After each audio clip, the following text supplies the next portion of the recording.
Okay, can everybody see the screen?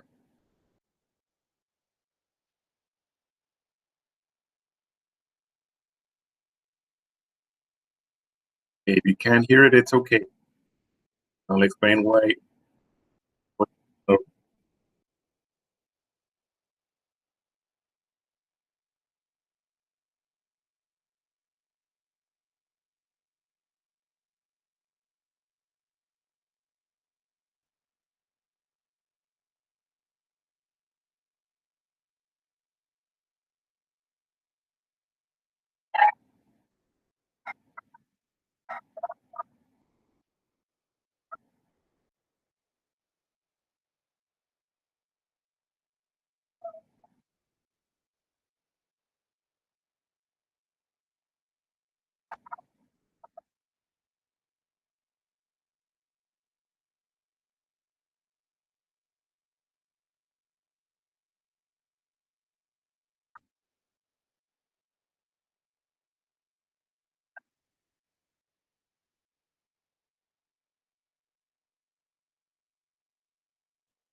let me stop presenting that part.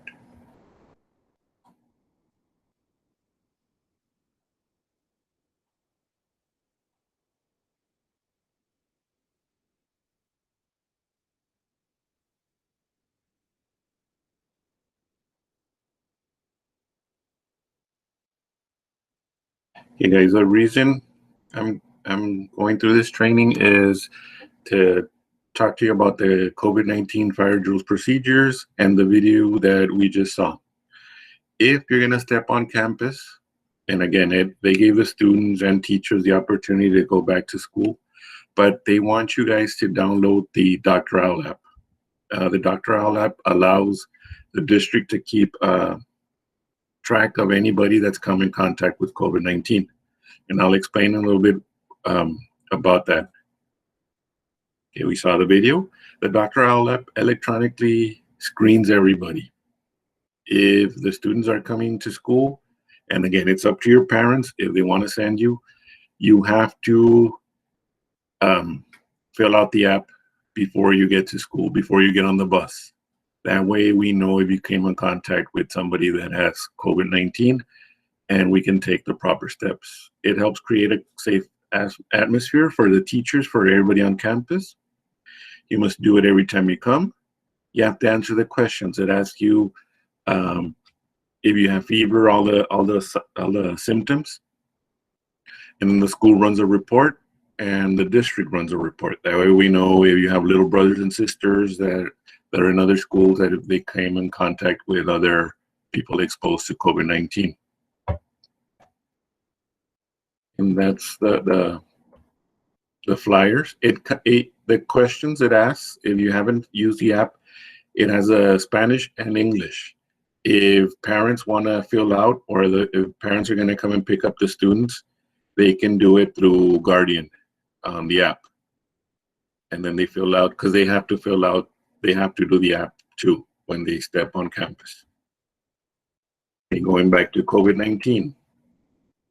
The reason I'm doing this presentation is because of safety. If we go back, like if the students come back, they're going to see all these flyers around the campus. And before you enter the campus, if you have any of those symptoms, fevers, chills, coughs, temperature, they're going to be checking the students when you get on the bus drivers, temperature check.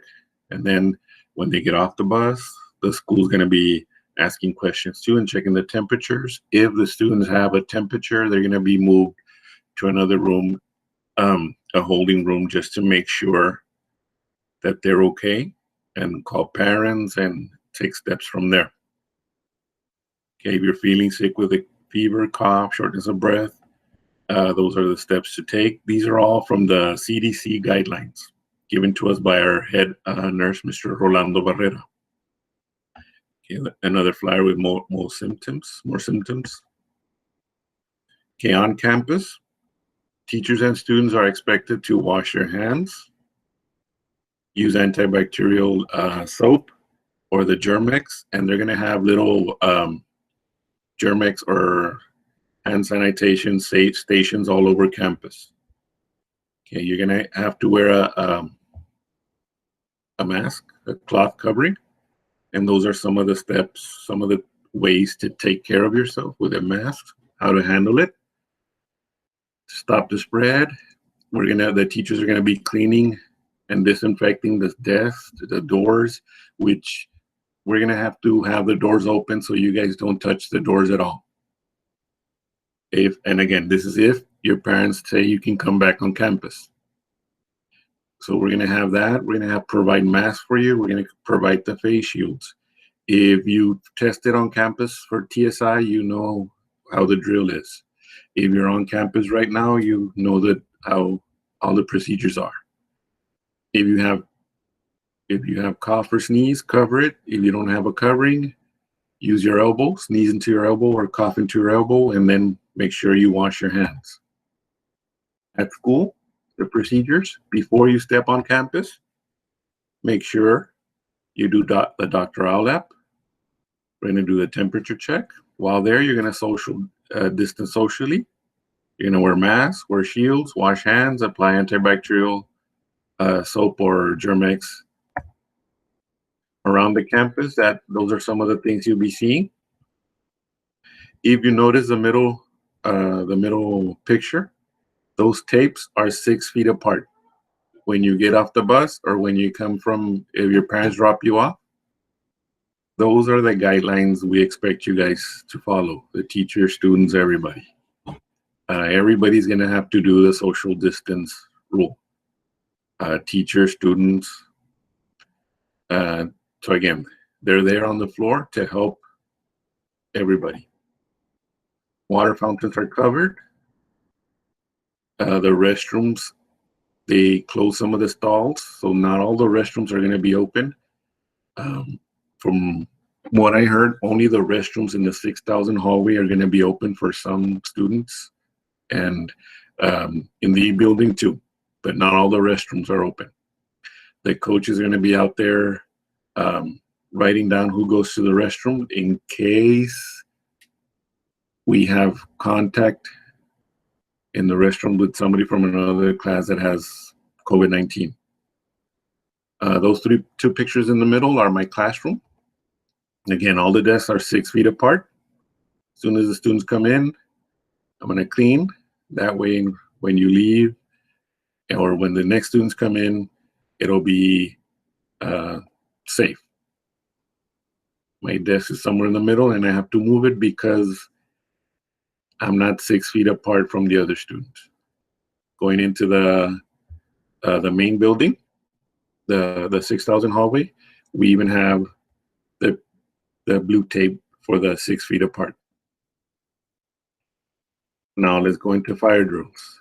If you're in the 6,000 hallway, you're going to follow the same path, no matter where you are.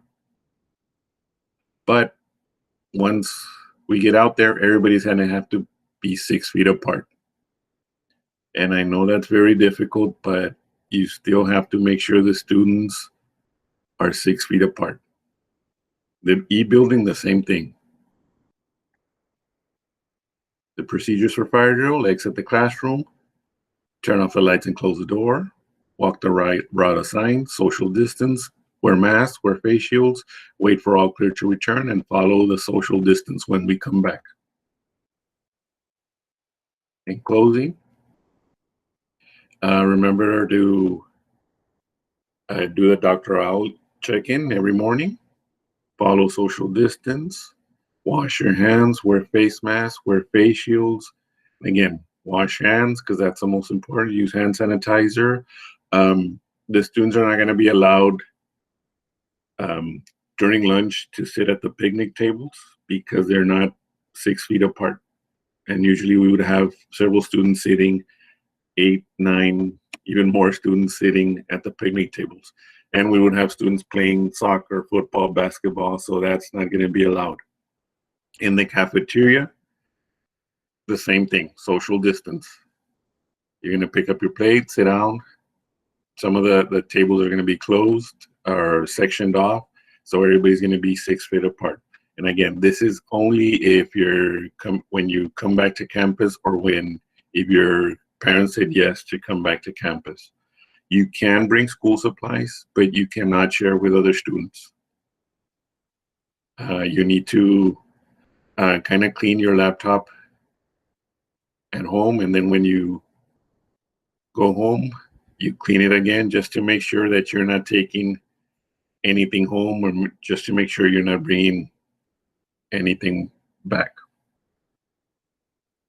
So those are the procedures and the guidelines for when the students come back. And again, it all depends on if the parents say yes. If not, there's still the option of having the students do online instruction for the rest of the year.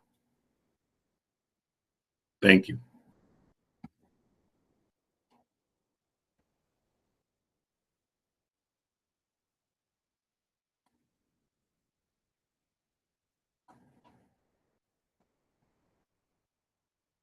Let me stop recording.